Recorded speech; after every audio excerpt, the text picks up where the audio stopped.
As you can see, I've got the radio on the bench all back in the cabinet. Don't look too bad, does it? Bob is going to take care of the cabinet.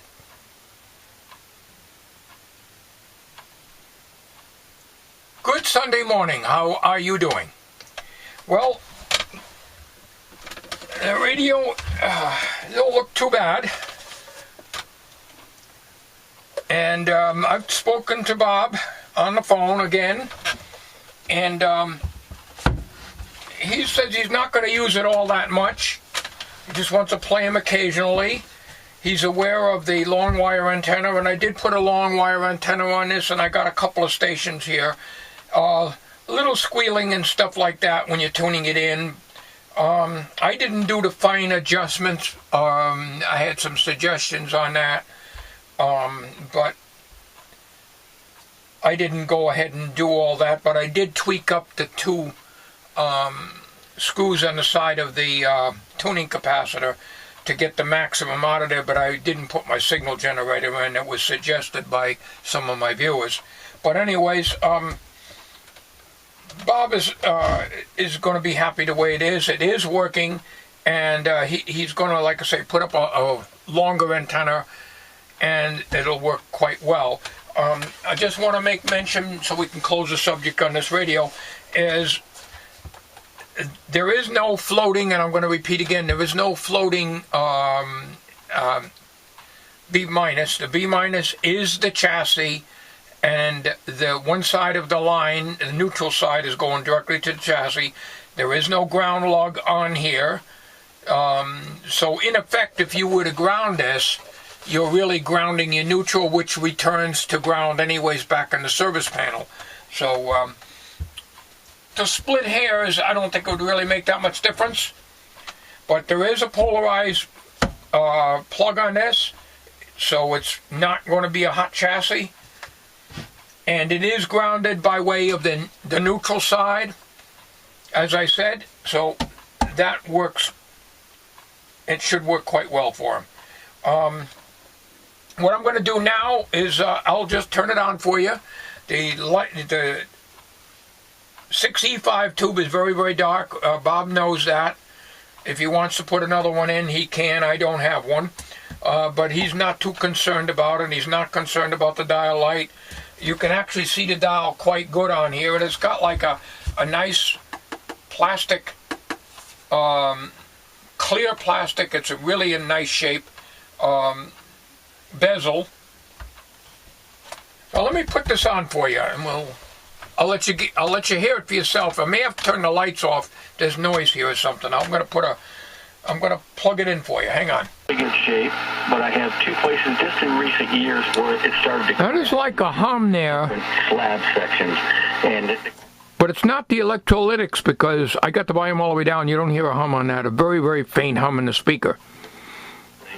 And get them, so they're water. Now, all I got is probably about a 10-foot wire on this right now, added to this line here. I still don't have an outside antenna. I got to do that. I just got to get some wire. I don't have a wire that I can run outside, so I can run this shortwave set too. And I don't have the insulators or the lightning arrestor. I need those things to have a safe system out there. Just for that, for filling cracks in concrete. And basically sweep up.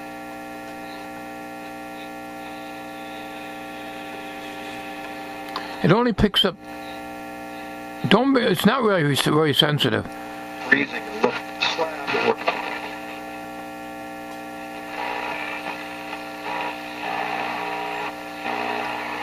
Not very sensitive at all. I unsoldered the wire off the coil and checked out the tuning capacitor on both sides, and there is no shorts on the tuning capacitor. So that noise is the oscillator plopping out, like I suspected. So the tuning capacitor is fine. I double checked that, because when I first got the radio I checked it quickly, but I wanted to check it again. You could probably see a faint glow on the iTube now as it's running a little more. The emission comes up on it.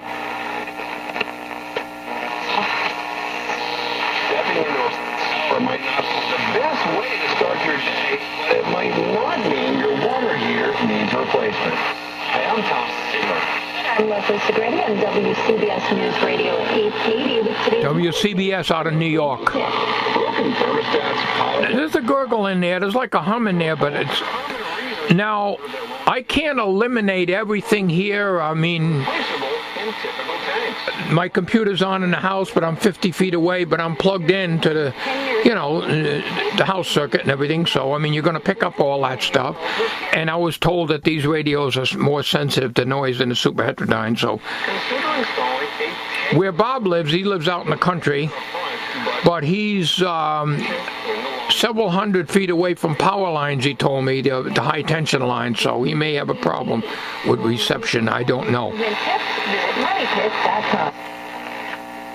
Presented by Home Advisor.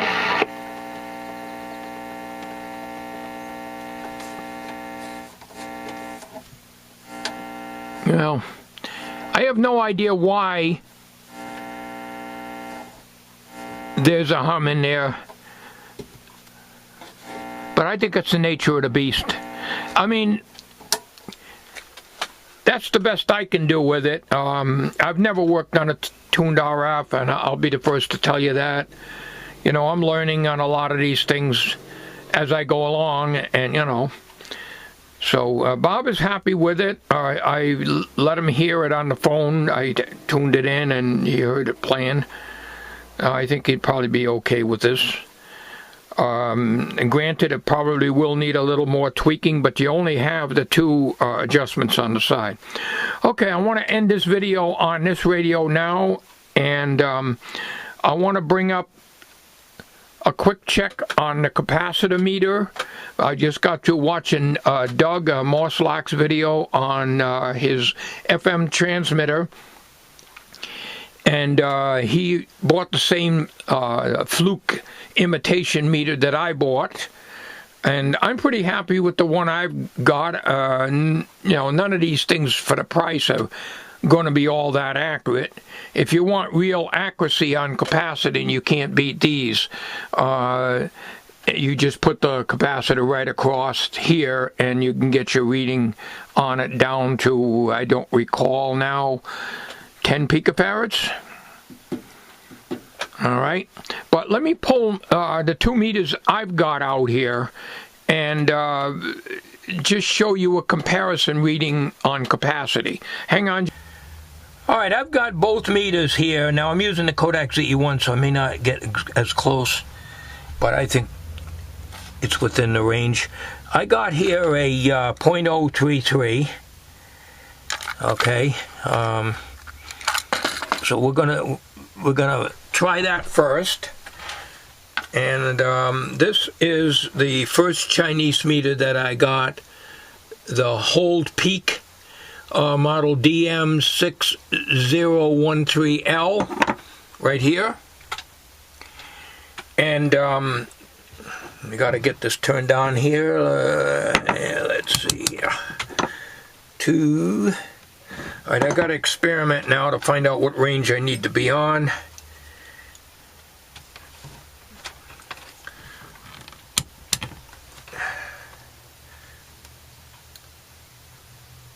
All right, here's 0.033. We're on 2 microfarad full scale reading. In other words, on a 2 microfarad. Let's set this to. I got to do this off camera. I'm sorry, my eyes. You know how that is. You know how that is, guys. Okay, we turn this on. Okay, so with this capacitor, now what I want to make a point across, and I think most of you know that when you're measuring capacity, you see these leads here? When you're measuring an 033, a capacitor like that, 0.1, 0.01, 0.005, anything like that, is not going to influence the capacity. But if you're trying to measure a 10 picofarad capacitor, a 25 picofarad, anything in those ranges, there's a lot of capacity here. You know, so what you got to do is on the meters, on both of these meters here, there's these little holes here. They're not speaker holes. No, there's no speaker in there. These are for putting small capacitors in, disconnecting the leads from your meter, and checking it that way. Okay? But right now, this is a 0.033. Here we got 0.033. I'm not sure. I think you can read that. All right. On this one, let's see what you're reading. Remember, we're using the leads on this. Okay. On the 2, megahertz scale here. Okay, here we go. All right. This read 0.033, this read 0.032. They're close, okay? No, not saying that these meters are going to be all that accurate, but they're close. They're in the ballpark. Okay, all right, so this is the fluke imitation, FTIKE. Is the fluke imitation, and I knew it was an imitation. It had some good ratings on it, though. All right, 0.032. This is the 0.0. What did I say? My mind is 0.033. Okay, let's go back to this one. Right here on the left. Remember now, I'm using a capacitor. 0.033. Okay. Okay, now let's go to a small capacitor. Here is 100 picofarads at 1%. Now, I have very, very, very few low capacity capacitors in stock. The only thing I've got other than this is a 10 picofarad silver mica, and this meter won't read down that low. And this one I can't zero. So, Doug, you're right there. On very low capacity, it'll read like 0.65 with or without the leads. This here is another Chinese meter that I bought and showed her in earlier videos. I can zero it out. It's got the zero control right down. Well, you can't see it. It's off camera as usual. Let's get you down there. Okay. It's got the zero control right here, so I can zero out the lead, and I can get there's my zero right there. And I really shouldn't hold this. I'll just hold one side. It's 111. I was reading exactly 110 if I kick my fingers off of it. I mean 100 rather. All right, I read 103. 104. Okay, the right way to measure these is to stick this in the little holes down here. Okay? And you'll get more accurate reading by taking these leads off and doing it. Okay. Now, let's go to this. Let's concentrate on this fluke imitation here. I can't get that to on the 2,000 picofarad range, which is over here, which is the same range I was using on the other one. With or without the leads.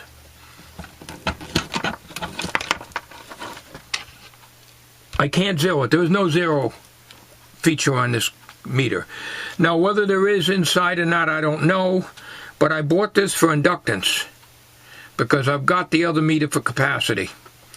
This capacitor here reads on my Sprague Telemic 100 picofarads, on my ICO 950B 100 picofarads. But on this little guy here, well, let's insert in these little holes here, which is very hard for me to see, but nothing new. All right, let's get that in there. All right. Really can't. I don't have much luck getting these things to work because I never know which holes to put it in. I usually put it in the extreme left and the extreme right because I don't know if you can see that or not, but you probably can't see that. but we'll try it anyways. Over here, there's a line here, and there's a minus and a plus. The same way with the lead identification. So what I'm trying to say is measuring small, low value capacitors, unless you can get it to work in here and you have a zero adjustment, fine. This is not the zero adjustment. This is the power on and off. There's a light for displaying. You can see it nice. It's got a nice light on it. It goes off after a while, and you've got a hold control. So now it's hold. It'll hold that value on the screen. Good meter, except it does not have a feature to zero out on the low capacity. Now, if you notice on this, Doug, and this is for you primarily because you had bought the same meter, but the price say, you know, still don't zero out. But as you go down to the 20 nano, 200 nanofarads, that nanofarad stuff is driving me nuts. You get zero. You get zero here. You get zero here. You get zero here. So the only problem is with the low capacity. But as I showed you earlier in this video, both these meters here agree fairly close. So this one here is a little bit more accurate, but don't forget those capacitors are 10%. So I'm getting about the same readings on my Sprague and my ICO on those caps also. So they're all within the ballpark, but primarily I got this for inductance, because I don't like them little things without the case. I've had two of them, and they just, I don't know whether they get knocked out from a capacitor that might have a little charge on it. Who knows what happens, but they don't have a case. They're very delicate, and at least this has a case and leads. So I got this for inductance. An ESR meter would be good, but they're over $100. I don't have that kind of money, and I don't need an ESR meter. I'll just replace the caps. So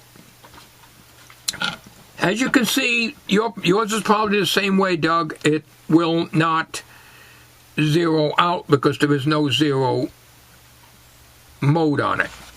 Now I am going to look and see if I can open this up, but I'm not going to mess around with it. I'm just going to see if this case opens up. And I want to look in there, I want to peek in there and see if there's a zero adjustment for that. If there's more than one adjustment, I won't attempt it, because there's a possibility that could upset the inductance settings. Alright, this case does not open up. It's like these power packs, these wall warts, that everybody says opens, you know, well, I shouldn't say everybody, but I see that some guys could pop them open like nothing. I have to chisel them and bang them with a hammer and a chisel and bust them all up. I took out the screw, took the battery out, and there is no way to open this without breaking it, that is. I mean, you know, I can jam a screwdriver in there and bust it open. I'm not going to do that. So I'm going to assume there is no adjustment for that. It would be nice if it had adjustment. So basically, it's a, for the money, like I say, I don't remember what I paid for it, $14, $15, I guess, with shipping, something like that. It was in that ballpark anyhow. It's an inductance meter, and it reads fairly close, I think. And capacity-wise, it's not bad. This is a 1%, so 100 picofarads. So this is what I use for my standard. And this is what I use in the ICO 950. It reads right on.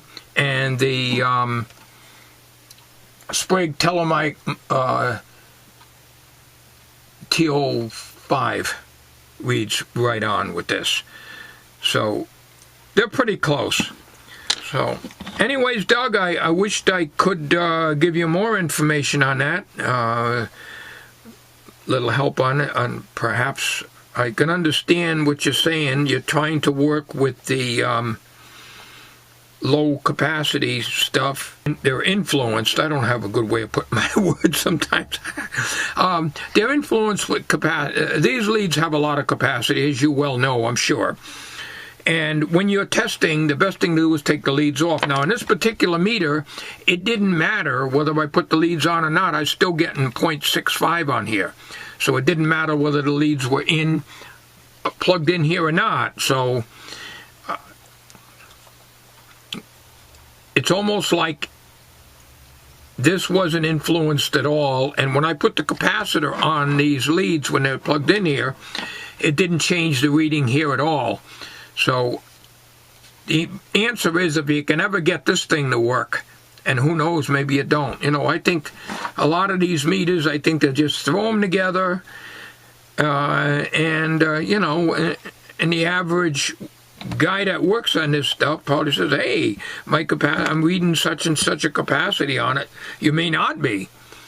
You know, you don't trust one meter, and that's why I have several meters. And that's why I always refer to my my ICO or my Sprague if I'm not sure about these. The ICO will read down to 10 picofarads. The Telemic, I'm not sure. I got to look on the dial. I think it reads about the same, very low. I think that's the bottom, 10 picofarads. Don't get me started with nanofarads, guys. That came out after way after I was into the hobby. I'm from the old school, I'm sorry. All right, thanks for watching. You have a good day, and that's all I've got. What little contribution I offer to